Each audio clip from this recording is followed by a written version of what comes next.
Welcome to another expert interview. I start them all the same way. I'm always super excited for our guests. We get to geek out on the coolest subjects, topics, and meet the most amazing people. I always let them introduce themselves. So without further ado, Brad, tell us who you are, what you do, brother. Hey everybody, I'm Brad Hart. Thank you so much for the opportunity of being here, guys. Devin, Gary, Kent, everybody, wonderful to have you here.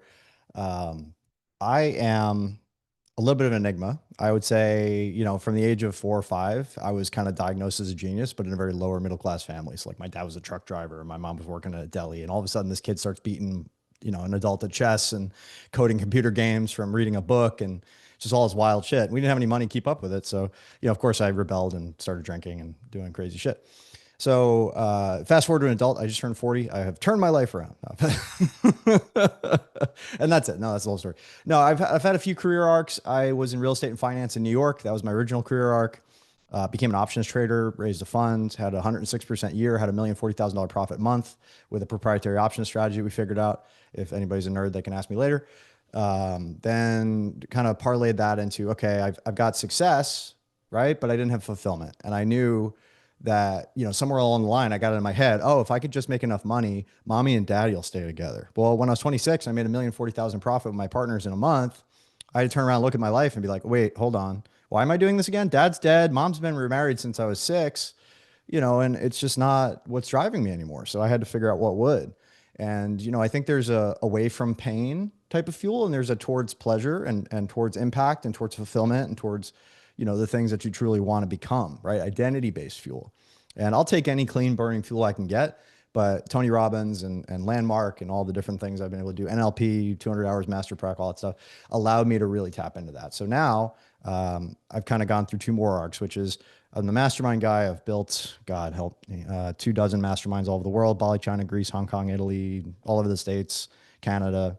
Written 2 books on the subjects, bestseller, made millions, ClickFunnels, all that crap, right? Just helping people build these communities. And then I realized one day I really wanted to get into a more scalable thing to serve more people. That, the relationship thing kind of taps out at like 100, 150 people. So I was like, all right, I'm going to make this bigger. And I've always been interested in tech and software and AI and coding, as I mentioned. Now it's finally to a place where I can do it again, right? Where I can have the help from Claude Code and all these great tools to actually build stuff. So I just unretired my coding hat after 30 years. The last game I coded was like a computer game that was like a little balloons and clowns and like they're bouncing off a trampoline, and we hacked it so it would just go in a loop and just do the endless high score and flip over to zero. Like what's going to happen if we just let it keep going, Dad? Well, let's unplug the controller and watch. That was the last one. Now this one, I just built Jarvis 1.0. It's like legit, man. Like I can talk to all my business software now. So what does that mean? So that means, again, I'm going to show you, not tell you, but I want to set the stage here. That means that I don't have to click around 15 tabs anymore. I don't have to go through endless window sessions trying to find one piece of information. I don't have to dig through inboxes, avoiding daggers to find the stupid code I need. I don't need to log in anything. So I can basically talk to a user interface that's either text or voice. It sends a request, it figures out what I need, it goes into my Gmail, my calendars, my Drive, my Go High Level, my Asana, my whatever. It does research, it comes back with like intelligent answers, and then it can go write, not just read, it can also write the outcomes of those answers. And it works now. I thought this would take another year or two to mess around and get it right, but like it works right now, and I'm starting to install it in my clients' businesses. So that is the thing I'm most excited about right now, and what I believe is going to change the world. Can I share some quick stats? I looked them up yesterday. I just got to grab them. Hold on. Yeah, The do it. problem we're solving. Yeah, dude, it's wild. This blew me away when I saw this.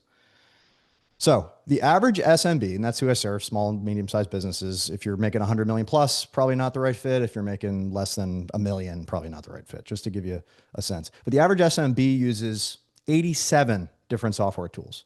73% of work time is spent navigating between these systems. $2.9 trillion is lost annually to software inefficiency, and 52% of business owners work 50 hours or more a week on operational tasks.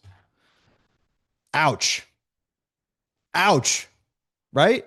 So if I can even move the needle by 10%, massive, but I'm getting 10 to 1 on my time now.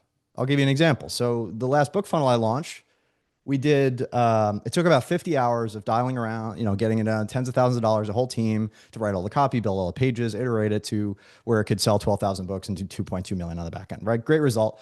But I set a challenge myself to, with my new book, do twice the revenue in half the time. And I'm like, I'm going to do AI first. So I took that original funnel I was working and I updated it with the new book. And I was able to do the copy, the pages, the design notes, the pictures, the everything on my own with AI in 4 hours. That's 8,000 words of copy, not just whatever Drek, but like line by line, really persnickety copy, like very, very high level. And it's already converting 75% as well as the first funnel without any additional tweaks. So like this is the new game, guys.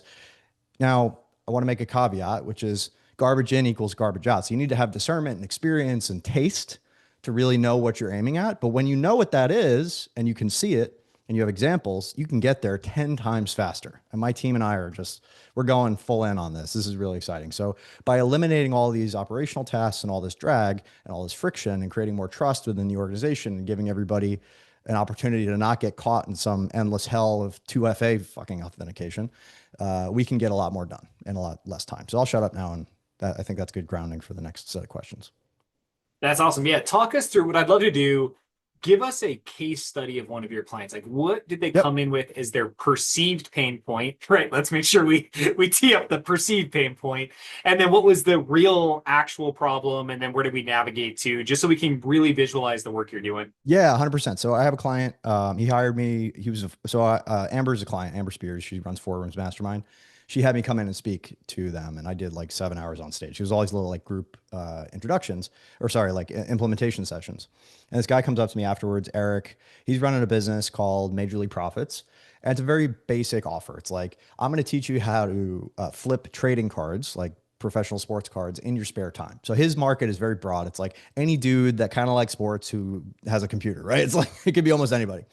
So they're doing like 1 million a month, and they're really successful, and they're 28 years old and they're crushing it. And I'm really proud of those guys. But one thing that we recognized when they hired me, because they were like, hey, we don't even want to do the mastermind. We just want to do a VIP day. We'll fly you out. They wired the money. It was like a really easy deal. I'm like, okay, I'll do it in those circumstances. You make me work for it. It's just not worth the squeeze. But it gives me an opportunity to mess around in their business and build cool stuff. So the cool stuff we identified was 3 things, but I'll just share one for now. Thing one was, hey, you have this Instagram profile, which is doing pretty good, right? And you're getting a lot of DMs from these people that are interested in what you've done to flip sports cards. So why aren't you responding to them? He's like, oh, it's just too much time, da da da, the same old drive. It's like, what are you going to do? You're not 40 people, you're one person, right? And they're already doing a lot of revenue. And I'm like, all right, well, let me build something. And my team and I built it. JJ and I built it. It took us about 2 hours, where every time he got a DM, it would go back and forth and talk to them with AI and set an appointment with natural language. So like, not here's a link, good luck. It's like, are you free at 5 o'clock on Saturday or 2 o'clock on Tuesday or whatever? And they would just be like, what's your email? What's your this? What's your that? All AI driven. And it would book appointments on their calendar. And they already had setters and closers and all that great stuff. So that was already built, right? You can't squeeze blood from a stone. That's why I say you got to have something going. But if you already have something going, I can help plug the leaks with automation and AI and give you more of your time back. So results. By the end of that day, we had an 8-hour session that we went to dinner. We're at Ocean Prime in Tampa, and we're looking up the stats. He's like, dude, that thing booked 4 calls today already. By the end of that day, and we didn't even optimize it yet. By the end of that weekend, it had booked another 12 calls. Self-reported data from Eric. He's like, dude, this is going to add $10,000 to $20,000 a week to my business based on the value of these leads already. Just like first iteration out of the gate, first 2 hours, we built 2 other processes like that, and we just got after it. Here's what's cool about that. That's an extra $500,000 to $1 million that did not come into his business because he just didn't have the time or the priorities to go and answer his DMs and do all that stuff. Nor would he, nor should he, right? He's got to keep his eye on the ball. But now, if you just have a little script and you just have a little AI and a little bit of coding magic, a little bit of middleware, you can make all this happen. Like all the tools are there, all the capabilities are there. Sometimes you got to hack together some softwares and get them to play together nice, but that's the opportunity I see, is like, I can do that in a lot of people's businesses. And then once I've done that, I can bring it back to all my Optimus clients and say, hey, here's the case study. Here's how it worked. Here's what we used. And then we do these implementation sessions where it's like, let's build this in your business. And most of it's just, getting them set up with the right, software and getting them set up with the right, constituent items that they need to like make it work. And then it's like pretty plug and play, because we have the make workflows. We have the whatever, that's already worked and proven. It's just like getting it right and then tweaking it and tweaking the knobs for your offer, for your business, for your avatar, so on and so forth. So that's a really clear, cogent example. Yeah. I love that. I mean, to me, I use found money language all the time with people. Like it's money that's already there. Hey, you're Yeah, just dude. not tapping into it because of Yep. time, complexity, resources, something. And so I love that example because I think there's probably a lot of people, watching and that are going to watch the recording that's a true statement, right? Mhm. They're getting inbound conversations, but then not following through Yeah. on them. Well, and then they turn around and say, we need more leads. I'm like, no, you don't. You need to actually serve the people who are inquiring timely and efficiently and get them on the calendar. That's what you need. Most people are just, they have this leaky bucket and they're trying to pour more water into it versus patching the leaks first. Love You know? that. That was a social example.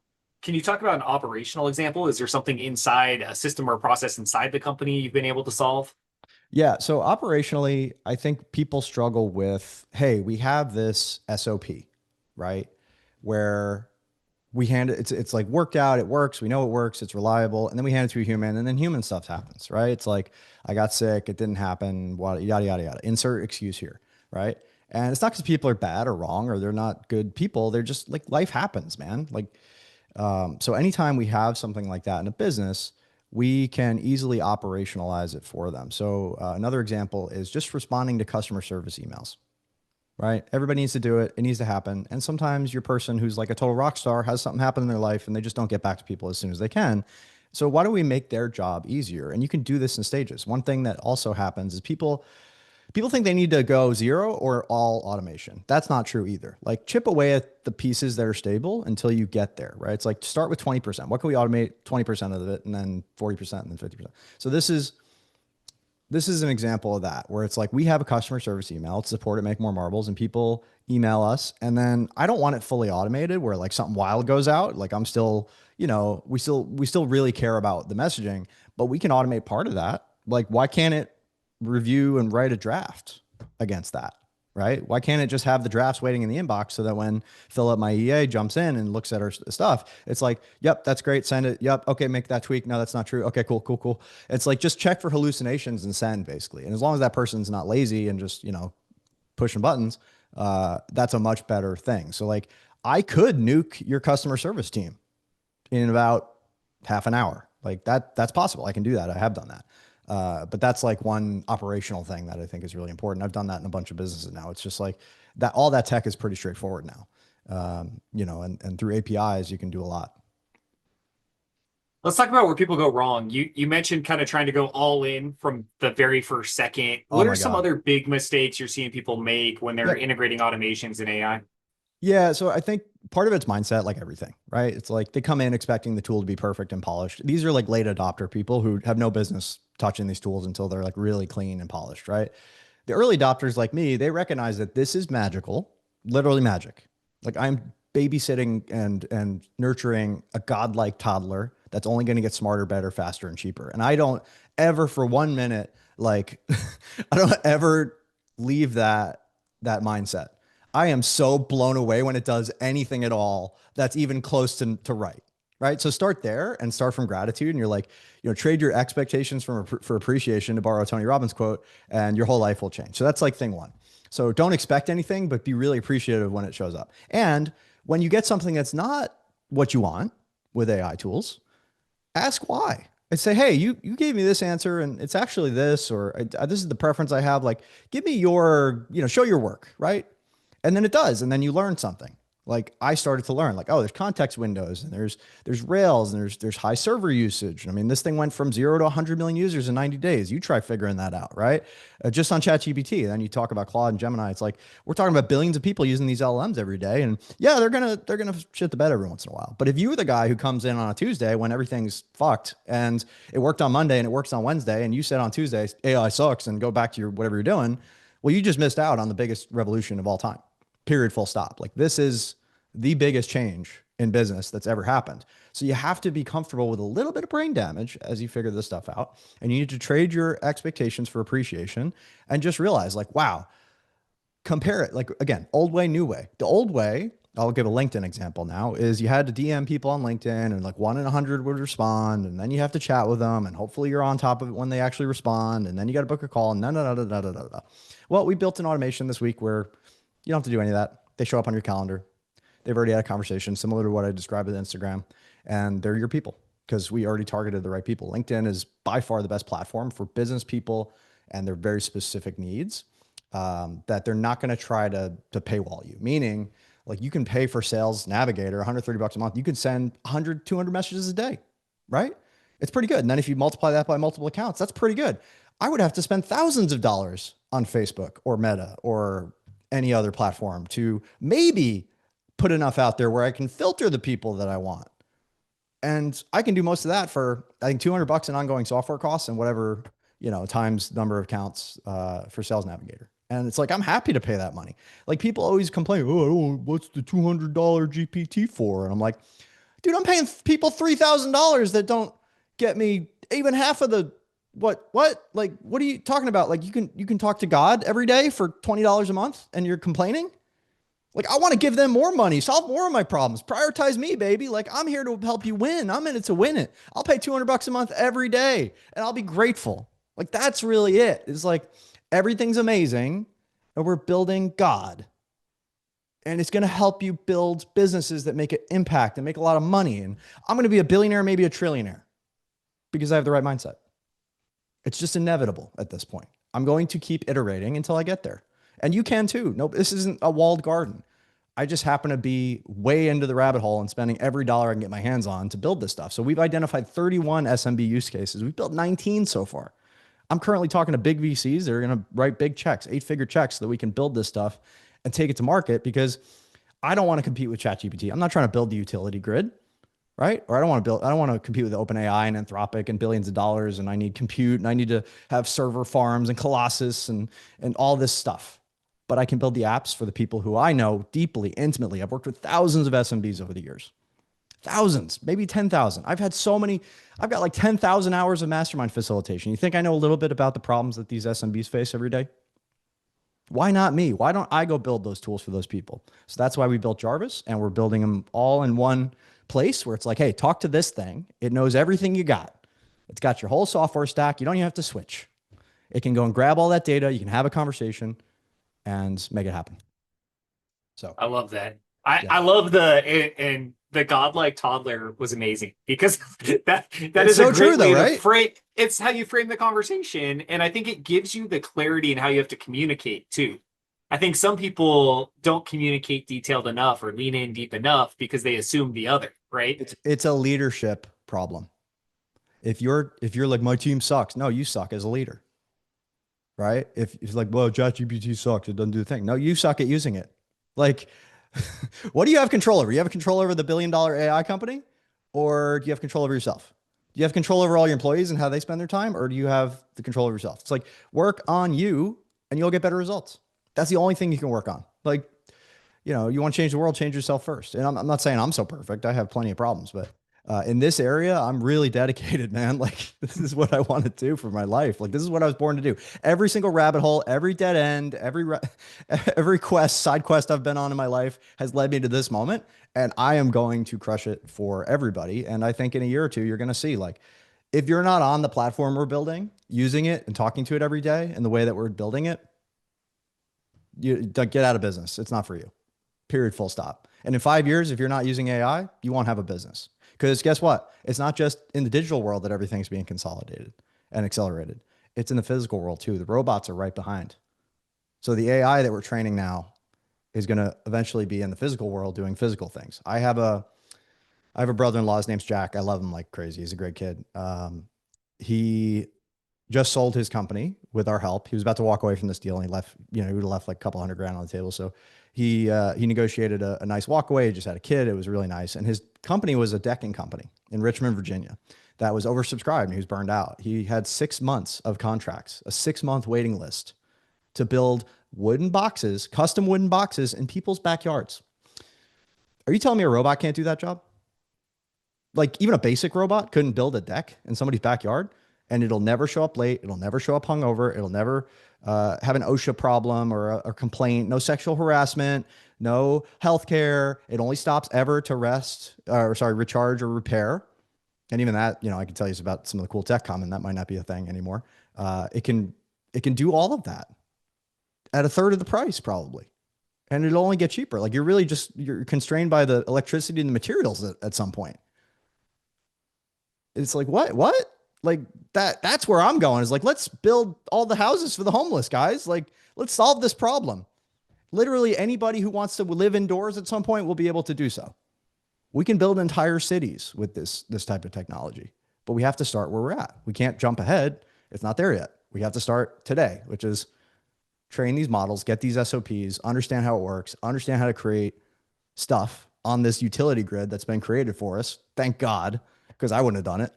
And now we can go solve problems. But you don't want to try to attack the whole thing. You want to like pick a very consistent, clear niche problem. And that's what I've done.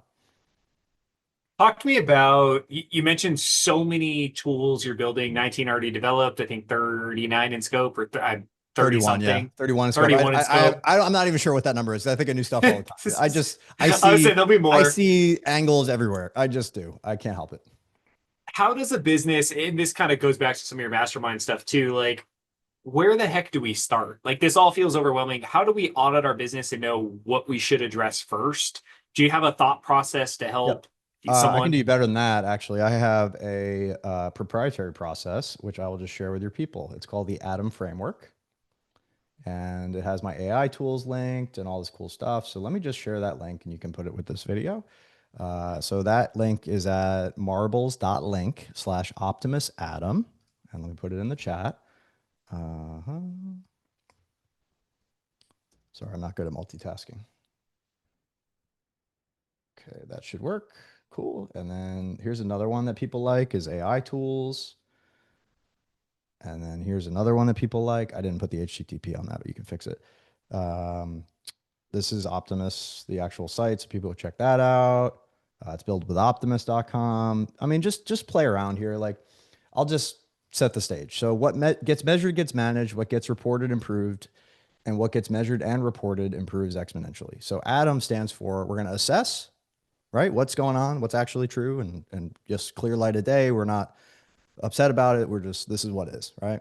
Then we're going to triage. Okay, what's the most important bleeding neck problem we can solve right now? What's taking up the most time, the most attention, the most energy? What's costing us the most money, or what's being underutilized in some cases, right? Then we're going to optimize that thing first. Then we're going to maximize the throughput in the system and grow it, right? So I have a client named Vamsi. He's been with me for a long time. He built a mastermind with us. He's very successful. He left his 200K a year corporate job, got all his referrals, like paid his bills. He was able to quit his job in Boston as a consultant. Then he built another business, which is helping Indian ITs from India, Vamsi, helping Indian IT people get jobs. And that's really crushing it. He's doing, multiple millions now with a couple partners. So he heard about Optimus. He's like, dude, re-up, let's go. I'm in, whatever you want. And he sent me money and now he's an Optimus. He shows up to the first meeting. He's like, okay, I'm getting this. Cause I taught him how to think in data, right? I was like, this is my ROAS, this is my CAC, this is my, how much I'm spending. This is our return. This is our process. And we mapped it all out and whiteboarded it. And I'm looking at him like, so what's the problem? He's like, well, how do I grow it? And I'm like, I'm like, it's the fucking easiest answer in the world, but he doesn't see it. And I'm like, dude, really? How do you grow it? Spend more money. You're getting this ROAS. If you just spend twice as much, all things being equal, you get double the leads, you get double the sales, you get double the business. Like, what's the problem? He's like, oh, really? It's just that easy. Like, it's boggling to me that people can look at the exact same thing and be hyper clear, but not know what to do next. And maybe there's no problem. Maybe it's just you got to go bigger and you have to unpack any of the stuff that's blocking you from seeing that or keeping you afraid of doing that. People who really crush, this is what I've noticed. Like I'm friends with Cole Gordon. I've known him since when he left Taylor Welch's organization as the top salesperson to go start Closers. And if you don't know Cole, go look him up, Closers.io. They've done over $100 million in the space in helping people find setters and closers. And he's a friend. So we were having dinner recently and catching up. And I was like, dude, what I really admire about you is you have the skills, but you also just stay so focused. And you're not going to tell yourself a story that you can't go bigger. All right. So what he did is he didn't grow in little chunks. He grew to like 0 to 100K, 200K a month with a Facebook group and one other person to help him set appointments. That was it. He would just do a training. He would work the leads. He would have his assistant book calendar calls, and he would close them himself. And that got him to 100, 200K.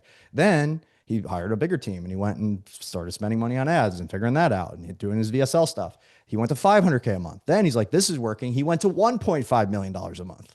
It was like every 6 months I would talk to him, there was this new quantum leap.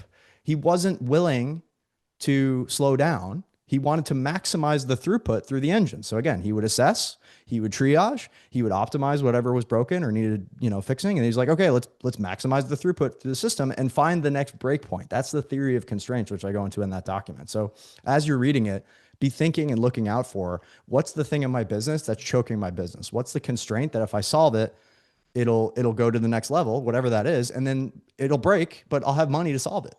Because guess what? You're not going to, like when you're getting a 5+ ROAS, I had a client once, he was doing 1 to 9, meaning he was spending $1 and he's getting $9 back. And I said, dude, find every dollar that you can find and put it into this funnel right now. Do not stop until it stops being that. But people get this idea like, oh, well, I'm getting this great return, but if I spend more, it's not going to work. It's like, yeah, maybe, but like there's an opportunity window here. You found the hack right now. You've got it on lock. Like spend as much as you can, because it's not going to go from 1 to 9 to negative overnight. Why would that happen? Right? Things have to change in order for that to happen. So as everything keeps happening, you got to recognize like, oh, I'm on a banger right now. I am on the button and I need to go hard, because you'll only get 5 of those maybe in your whole career. And do you want to take 10 or $100 million off the table? Or do you want to take like $500,000 and still be broke at the end? Like, why are you working so hard if you're not going to get rich? Why did you get in entrepreneurship if you're not going to get rich?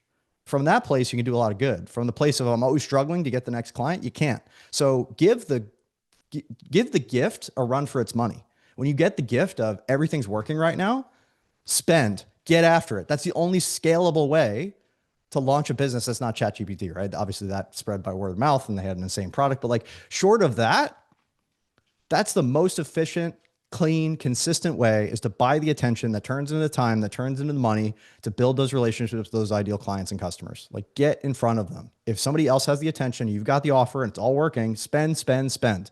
Get every dollar through that engine until it stops being, a high return, and then, okay, pull back, reassess. But now you got some money to do that where you're not, chasing every time.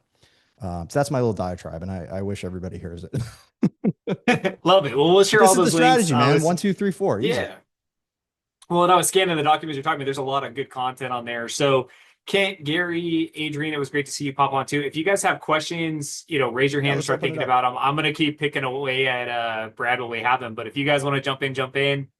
Brad, kind of the next question I'll ask, we're waiting to see if anyone else wants to hop in. The tool stack could be overwhelming. It feels like there's a lot of innovation happening in this space. 100%. How do people choose the right tool? Like, it feels like one of those moments where like, do you just choose it and know you're going to fix it later? What's your This is actually process easy on to solve. that? So I'll solve it for you. Ready?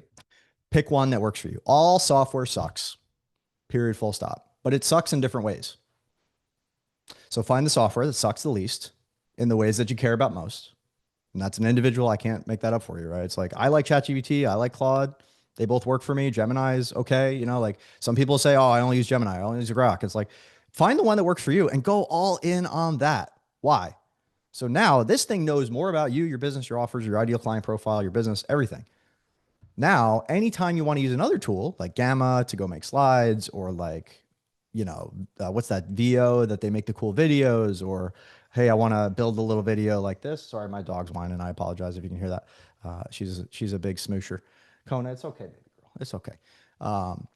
But I lost my train of thought. I'm sorry. Can you just remind me the last thing I said if you were paying attention? You were talking about tool. Yeah. Oh yeah, the tool. Okay, Yeah. so now GPT knows everything. If I need to go to Gamma and say, hey, I need these slides. Hey, ChatGPT, based on what we've been talking about and strategizing here, can you just build me the Gamma prompts? And it's going to go figure out how Gamma talks and just do it for you, right? So you get this one hub, whatever that one is, whichever one you choose. I would choose one of the top 3 just because they're the most likely to win and continue to persist. So it's ChatGPT, or it's Gemini, or it's Claude, or maybe it's Grok. I don't love Grok for my use cases. But I think it's a really great model if it's right for you. So you pick the one that's right for you. You go all in on that. You talk to it every day. It gets to know you so well. You keep updating your workflows and your SOPs and do this, not that, and being patient with it and asking it and understanding it and like just know it so well that it blows your mind and gets you exactly what you want. And then you utilize that and leverage that towards any other tool you want to use. You just say, listen, I want to use this tool today to do this thing. Is that a good idea? A or B, right? And then, okay, give me the prompts to go make it happen or whatever is required. Yeah. Love it. And Adrian, I go see ahead. Adrian had a great question. I have a couple of questions actually, but I'll start with one. So I'm the person who's like teaching the people who are not ready for you yet.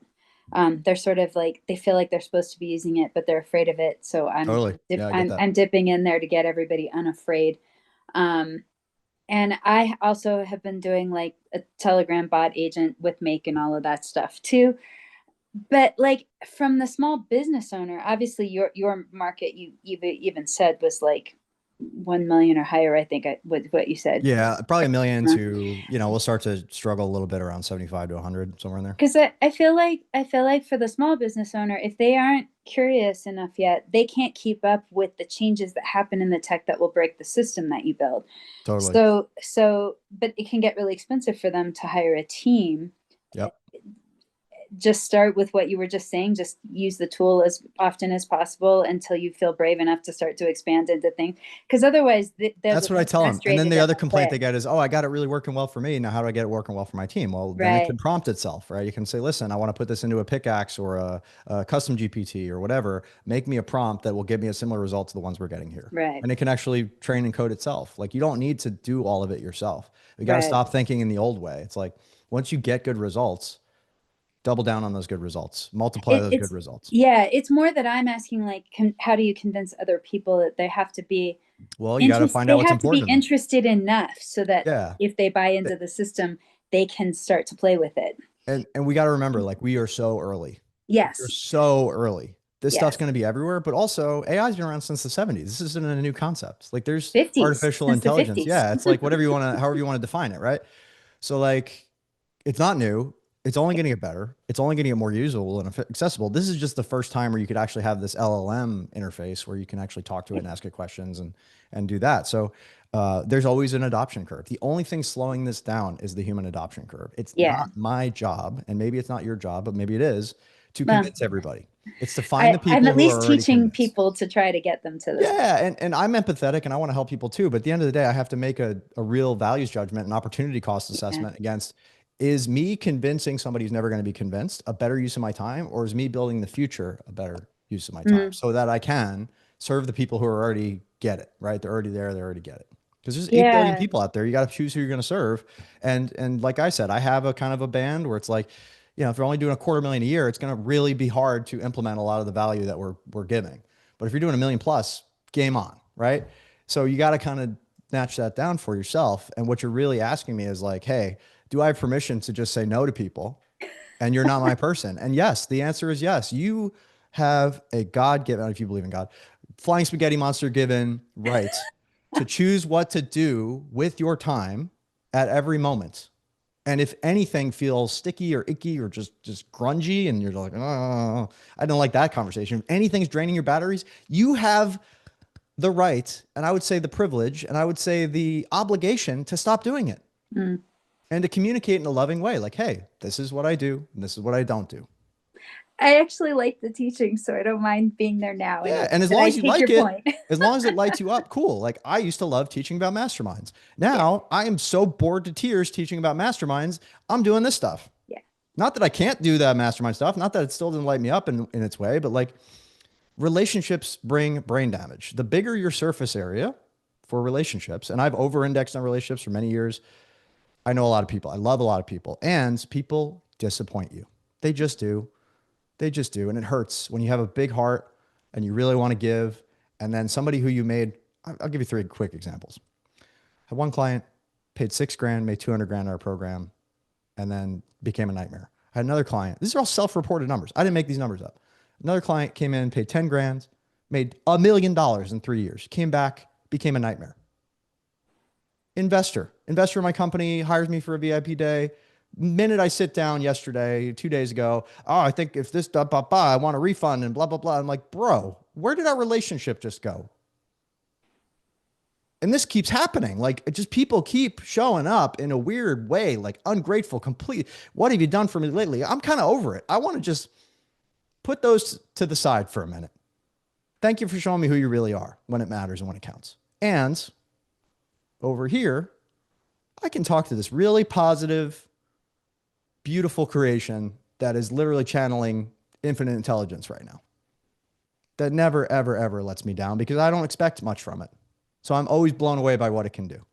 And I'm always grateful for what it can do. And it doesn't do this human being, tribal, social dynamics, engineering crap to me. And maybe I sound like a hurt little baby, but my 40s are not about pleasing people. My 40s are about making an impact. Because I don't know if I get another shot. Like, I'm as young as I'll ever be. I'm as good as I've ever been. And everybody has to make that decision for themselves when they've had enough of all the brain damage and they're just going to focus on the thing they were put here to do. So. Love that. Kent, do you have any questions? No? All right. Not right this second. I'm absorbing, listening. Yeah. Right. I was going to say you can choose. Yeah, not to do it. Get It's effort. just- Yeah. So at that level of $1 million where you're building big systems and above, how are you addressing the privacy aspect of things that are not essentially built to be private? Yeah, It's a great question. Are you And building your own privacy? the presumption in the question is that $1 million business is a big business. It's just not. Well, I mean, let's upgrade that mindset. Your million $1 trillion business is a big business, but yeah, anyway. your million to Yeah. 50 anyway, million or whatever. SMB, that small and you're medium serving. businesses, right? So, so to answer the other part of that question is like privacy. Okay, how concerned are we about privacy? I think we should be concerned up to a point. And I also recognize that privacy is one of those things that cuts both ways. Privacy is important when safety is involved and when somebody can actually harm you if they have your information. So that's the thing to really pay attention to there. Privacy actually cuts the other way when you are not sharing the thing that you need to share to get clear on the thing that you need to do. It's like vulnerability and authenticity. Privacy kind of obfuscates that. So if it's like the cave you fear to enter holds the treasure you seek, and you never go in the cave because of privacy, or you never share what's in the cave because of privacy, well, you never get the result. You never know what's in the cave. You never find the treasure. So I think we need to be less precious about our privacy generally because it doesn't exist. If they want to know something about you, they'll know. If it's anywhere digital, they know. That's just the truth of the world. All of these companies are using all of the data they can get their hands on all of the time to make all of the money. Why not you? Data is gold. So if you have data and you want to spend it into gold, this is the easiest time in history to do that.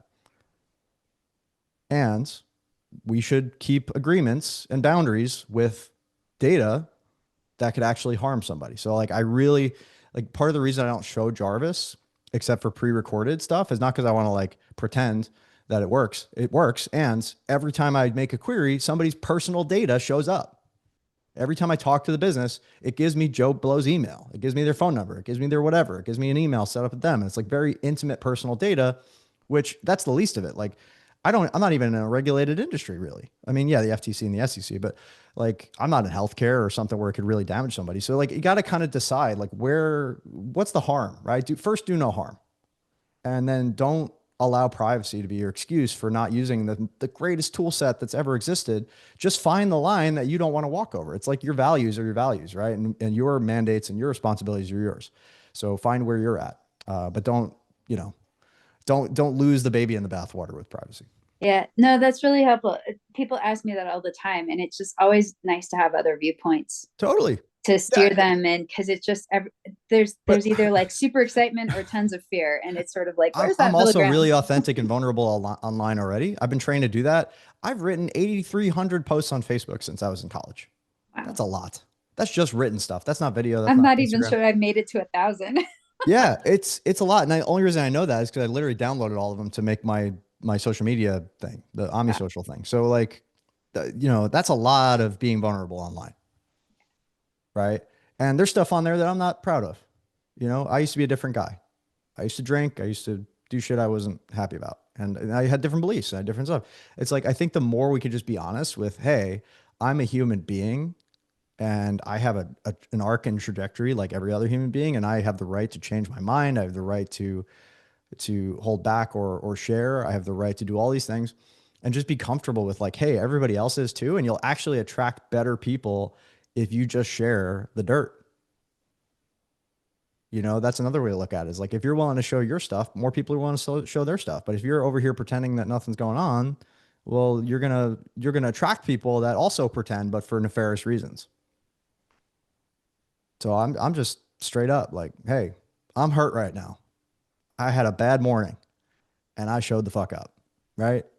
And that's a lot of days for me. You know, I don't, my wife is like this childlike wonder, magical elf fairy that always wakes up feeling great and sleeps great and just gets 3 hours of REM every night. That's not me, man. I'm up at 3 grinding and I can't help it. So my brain is wired that way. Elon Musk had a great quote when they asked him about how do you do all this? He's like, and what would you say to people that want to do it too? He's like, you don't want to be me. It's miserable. And maybe that's true for him. If that is, I'm sad because, you know, I'm so grateful for all his contributions to the world. Love him or hate him, you can't bet against him, right? But, you know, if that's really true, and I'm on that side of the spectrum, whatever spectrum we're on, then that's my lot in life. And I can use that to create a huge positive impact. And I do find joy and happiness in my life, but not every day. You know, it's like, I got to be vulnerable and authentic because that's it. And if that pushes away the fakers, great. Awesome. You know, I just had my 40th birthday party and I got roasted by my wife. They all kept it for me for like 5 years, right? And like a ton of people were there and it was beautiful and there's a ton of jokes and I got to rebut. And it was really funny and just endearing and like gnarly and savage. And like there was not a single person in the room that could have dealt with it if it wasn't like a long-term relationship. There was one guy that was invited by a friend. And I'm not going to shit on him. I don't want to tell you his name, but he showed up. He never met me before. He comes to this roast and he bids on the highest price item and he wins. And then he puts me in this open loop of, I need more data. I'm more, da, da, da, da, da. I'm like, dude, you just came to my birthday party with all my friends and family and bid on the highest item. And now you're trying to renege and block everybody else from getting that highest bid item. Like, I don't have time for you. No, I'm not going to convince you that it's valuable. I'm not going to convince you that it's legit. I'm not going to convince you of anything. I have nothing to prove to you. You're in or you're out. Pay the money or not, but get the fuck out of my life if not. Sorry. I don't need Kent, you you. unmuted.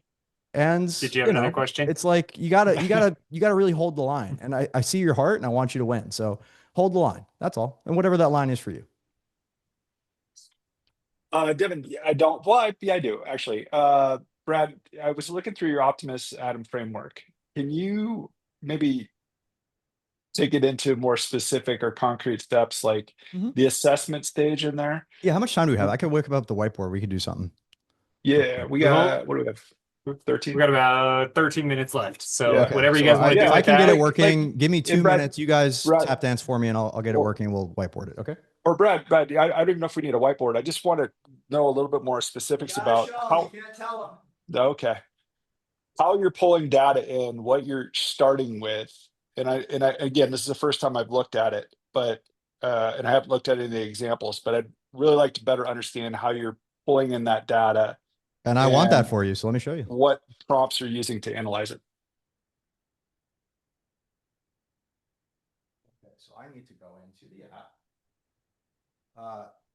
So yeah, this is literally going to take me about 120 seconds to set everything up. So if you guys want to tap dance and talk amongst yourselves, that'd be great. Perfect. Tap dance. I don't know. No one wants to Adrian, watch where- Devin dance. Yeah. Where are you located, Adrian? I'm in Santa Fe, and I used to be an Irish dance teacher. Oh, well, there we go. We I got the founded perfect tap my own dancer. Irish dance school for 17 years and taught Irish dance champions. But yeah, here we can do it with my fingers. River dance with my hands. Don't make any noise though. Hello. Where are you, Kent? I'm in just outside of Reno, Nevada. It's the Nevada crew. Nevada Mafia over here. Yeah, so we pull the Reno crew in. So yeah, we're here. My childhood was spent in Lake Tahoe because my mom used to sing, and she went on tour with a big singer at the time. And so yeah, I did a lot of Harrah's in Reno and Lake Tahoe. But I was, under 10, so I don't remember it.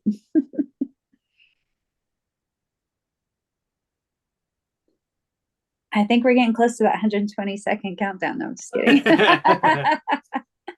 You're good. No pressure, right? Kent, where are you? What part of town Are are you you in? guys in? Are you guys in Zoom? Yes. Yeah. Okay, cool. That'll make it a little easier. Yeah, I don't I'm think it's gonna in work the way it wants. Kevin, I'm in Verde. Verde. Oh, nice. Yeah, I thought that's where you were. Haley's been out there at those new Toll Brother homes. She's been doing murals and Yeah. painting out there. Nice.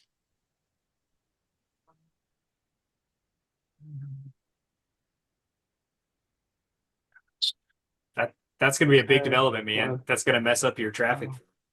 Yeah, I'm not super stoked about it, to be honest with you. I'm like right by the river, so it's, I don't know. It's whatever. It is what it is. Yeah. That No, seems- I didn't that realize seems the like a lot scope of of things. it. Yeah. Yeah, When we drove out there, I it's- was like, this is a lot of land. Like these guys are they're taking over like that whole valley side of the mountain. Like it's Yeah. kind of crazy. Are you like downriver or upriver, Kent? I am well, depends on how you define that, but I'm Well, upriver. from the development. Are you downriver or I'm right upriver? across. I'm right across the other side of the freeway. Uh, There's another newer development that kind of is at the top of a canyon that overlooks the river, and that's where I'm at. okay. Okay, I'm back. Thank you for your patience. All right, do it. All right, rock and roll. So, can you see my screen? Yeah. Yep. Okay, great. Beautiful. All right, so clear this. Okay, great. So let's envision your business as a series of, okay, there we go, as a series of touch points from a customer first perspective. Man, my dog is clingy today. She's like walking under me the whole time. On this end, these are people who have never heard of you. They don't know, like, or trust, right? And on this side of the business, these are raving fans. So one distinction just to start out of the gate is most people think about business from an operations perspective and how they do it and what they need to do. You need to think about it from the customer perspective every single time. That is a huge trap that people get into. Like, oh, we need to do it this way. No, you need to do it in the way that creates the least amount of friction, the most amount of trust, and the best results for your clients. Cool. So that's thing one. Thing two is each one of these iterations has a conversion point. So this is, let's say, the ad that you run that goes to the landing page, that gets the email, that gets the lead magnet, that goes to the middle of the funnel content, whatever that is, webinar, challenge, whatever you got. I'm just going to use an info product example for now because it's a little bit longer. And I think you can kind of think about this from e-commerce. You can think about this from everything. So now, okay, they're in the middle of the funnel. Maybe they book a call, then they buy, they onboard, then they're in the program, they get results, and then they refer, right? This is like they're super happy, raving fans. They tell everybody they've ever met how much they love you.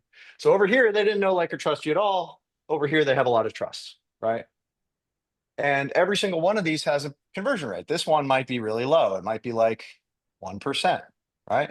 This one is like 30%. This one is whatever, right? It's like each one of these along the line has a great thing. So when we go to assess, we have to keep a couple of things in mind. Thing number one is,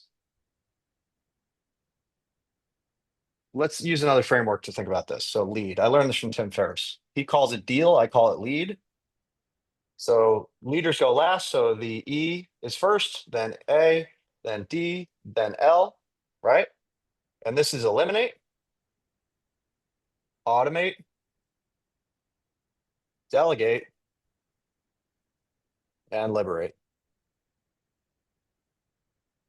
right? So why would you do it in this order? Well, what's the fastest way to improve your conversion rate? Anybody want to take a guess?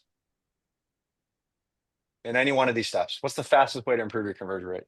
Eliminate the least likely to Yeah, convert. just take it out. Just like get rid of a step. I don't need this. Right? Whatever it is. Now your conversion rate on that step, what did it just do? It just went to 100%, didn't it? Right? So don't be doing anything else. Don't be automating anything else or delegating anything else until you just eliminate what doesn't need to be there. So when you look at it from the customer perspective, that's really easy to see. When you look at it from your perspective, you're creating waste and inefficiencies all the time. And that's assuming you're up to date. I talk to businesses all the time that make $5, $6, $7, $8 million a year that are still using email and spreadsheets. I'm like, why are you still using 90s technology to run your business?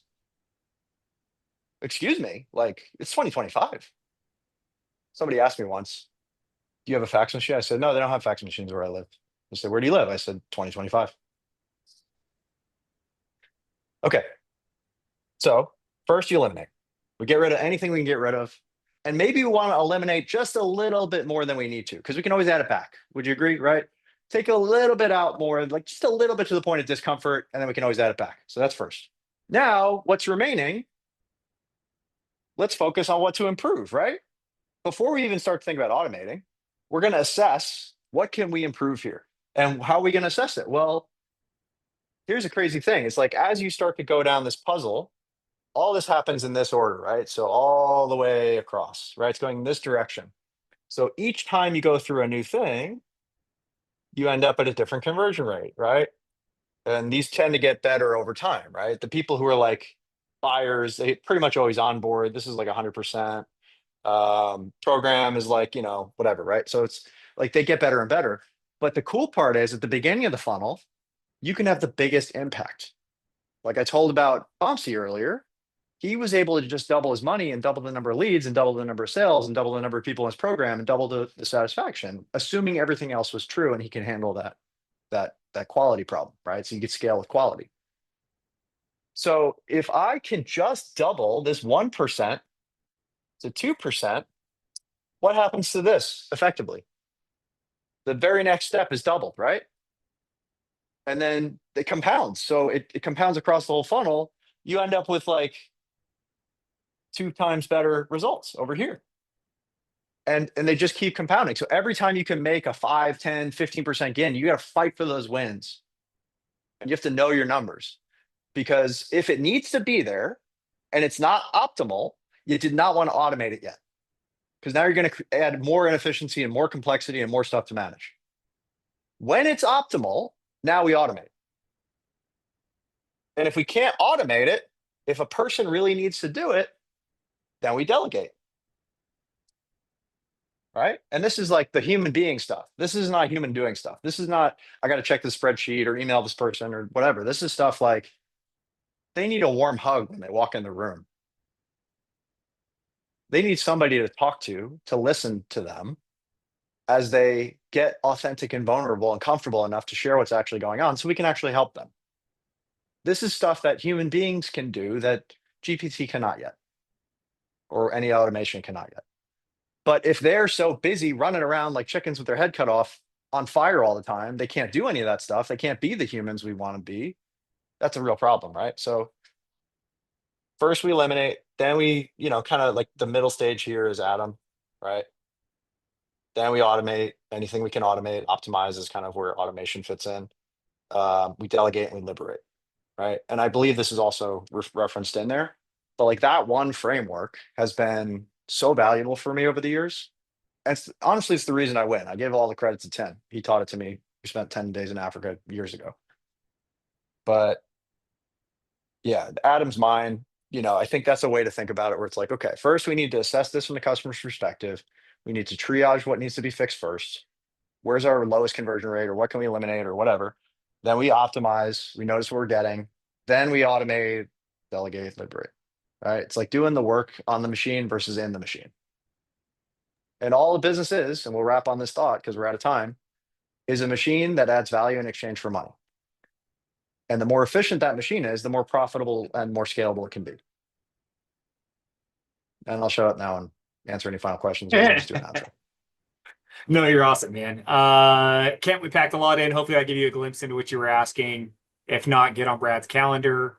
We will drop all the links. Brad, you already shared. Brad, what other links should we share? Where should people connect with you? Let's capture that real quick, and then we'll hop off. Yeah, I would say Build with Optimus is my main squeeze right now. That's where we're building Jarvis. We're building all these tools. We're integrating them into people's businesses. It starts to make sense. If you're an experienced entrepreneur and you're just starting a new thing, that's fine. But if you're brand new, it's probably not for you. And if you're doing less than $1 million, generally, it's, one or the other. You have to be really experienced, or you're already doing $1 million plus. Otherwise, I don't think I'm a right fit for you. I'm just going to tell you like it is, and I'm probably going to hurt your feelings if you're not ready. And I will Awesome. love you through the hard parts of being a business owner. I get that it's hard to be a business owner, and I get that it's a difficult journey, but I'm here to shepherd you to the promised land. And now is the biggest opportunity that's ever been. And if you're using the stuff now, you have a huge advantage. You got 2 years ahead of everybody else. Love it. Brad, thank you for your time. Adrian, Kent, Gary, good to see you guys. We will wrap. Brad, we will send you the recording snippets, all of the stuff, and we'll make sure we get it posted and you have links to all of it. Appreciate you all. My pleasure. Yeah. Thank you, everybody. Thank you, Adrian. Thank you, Kent. Thank you, Gary. Thank you, Devin. Stay blessed. Talk to you soon. Cheers.